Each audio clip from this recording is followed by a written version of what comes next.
ప్రకృతి వ్యవసాయంలో 18 ఏళ్ల అనుభవం. సేంద్రియ పద్ధతిలో పండించిన ఆర్గానిక్ బియ్యం, మచిలీపట్నం సన్న బియ్యం, 1 సంవత్సరం పాత బియ్యం, 25 కేజీల బస్తా కేవలం 1750 రూపాయలు మాత్రమే. మరిన్ని వివరాలకు సంప్రదించండి 7908679140. సార్, ఈరోజు రాష్ట్రం సంక్షేమ పదంలో పరిగెడుతుందని చెప్పి జగన్మోహన్ రెడ్డి చెప్తా ఉన్నారు.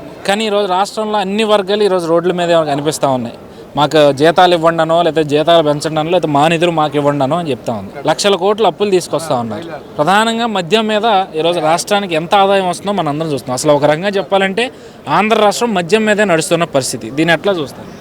ఆ రోజు పాదయాత్రలు ఏమన్నాడంటే, ఈ రాష్ట్రంలో మద్య నిషేధం చేస్తేనే మళ్ళీ నీ 2024 ఎలక్షన్ పోతానన్నాడు. కానీ 2024 ఎలక్షన్ పోవడానికి అతను చేసిన పని ఏంటంటే, ఈ ఆంధ్రప్రదేశ్ మళ్ళా 15 సంవత్సరాల దాకా కూడా తాగేటువంటి మందు బాబుల మీద ఈ రాష్ట్రంలో చూసుకుంటే 100కి ఏదో సాయంత్రం పూట పని చేసుకొని ఇంత గంట తాగేలవడం 100కి 70 నుంచి 80 మంది ఉన్నారు. 80 మందిని బానిసలను చేసి అప్పులు పాలు చేసి ఇంకా 15 సంవత్సరాలు కూడా అప్పులు పాలు చేసి ఈ యొక్క జగన్మోహన్ రెడ్డి. అది అంటే గత ప్రభుత్వంలోనే బెల్ షాపుల్ని చంద్రబాబు నాయుడు తీసుకొచ్చాడు, ఎన్టీఆర్ క్యాన్సిల్ చేస్తా అని చెప్పి చంద్రబాబు మీద బురద జల్లారు. నేను అధికారంలో రాగానే మద్యపాన నిషేధం చేస్తా, 24 ఎన్నికల్లో ప్రజల్లోకి మద్యపాన నిషేధం చేసే ఓట్లు అడుగుతాకి వెళ్తా అన్న పరిస్థితి.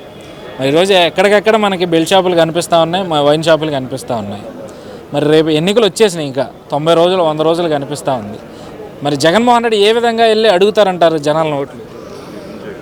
ఆయన అనుకున్నది ఏంటంటే, అమ్మఒడి ఇచ్చినా నేను తాత బుడ్డికి ఇచ్చేసి లాగేసుకున్నది అనుకోవట్లేదు, నాన్న బుడ్డిలో డబ్బులు లాక్కున్నానని అనుకోవట్లేదు అనుకుంటుండో.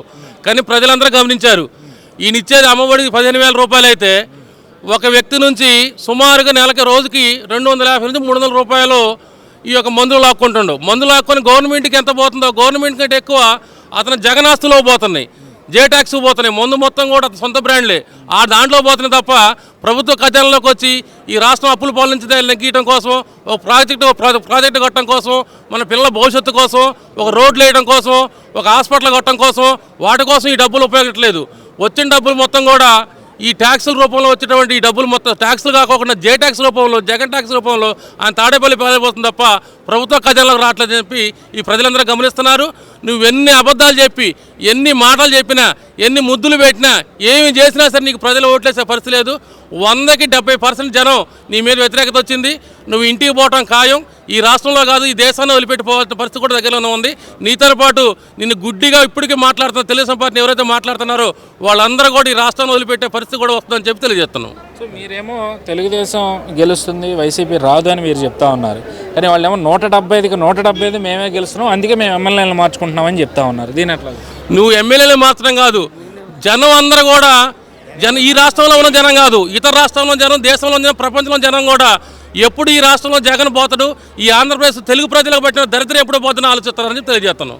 వైఎస్ఆర్సీపీ ఏమో ముందంజలో కనిపిస్తూ ఉంది, సీట్లని డిక్లేర్ చేసుకుంటానో మార్చుకుంటానో కనిపిస్తూ ఉంది. మరోపక్క తెలుగుదేశం జనసేన ఉమ్మడి మేనిఫెస్టోకి సిద్ధమైన పరిస్థితి. ఈ రెండు పార్టీలని విడగొట్టే విధంగా కూడా ఈరోజు వైసీపీ వ్యాఖ్యలు చేస్తున్న పరిస్థితి చూస్తూ ఉన్నారు. దీని ఎట్లా? అసలు చంద్రబాబు నాయుడికి ఎలక్షన్ మానిటరింగ్లో ఈ దేశంలో, దేశంలోనే ఎలక్షన్ మానిటరింగ్లో చంద్రబాబు నాయుడు నెంబర్ 1. ఏ రోజైతే పవన్ కళ్యాణ్ చంద్రబాబు నాయుడు కూర్చొని మాట్లాడుకున్నారో ఆ రోజే సీట్లు సర్దుబాటు అయిపోయినాయి, అధికారంగా వెలవడమే తరువాయి, ఎక్కడెవరు పోటీ చేయాలని కూడా ఆల్రెడీ ఫిక్స్ అయిపోయారు. కాకపోతే ఏంటంటే ప్రజలందరికీ కూడా మెప్పించి ఒప్పించి చేస్తాడు చంద్రబాబు నాయుడు చేస్తాడు తప్ప ఆయన ఒక్క నిర్ణయం తీసుకోడు.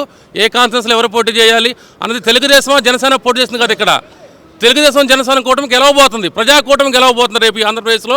ఈ రాష్ట్రంలో ఉన్నటువంటి, ఈ దేశంలో ఉన్న తెలుగు ప్రజలు, ప్రపంచం మొత్తం కూడా చూస్తుంది ఈ రాష్ట్రంలో తెలుగుదేశం జనసేన కూటమి రావాలని చెప్పి ఆయన కోరుకుంటున్నారు.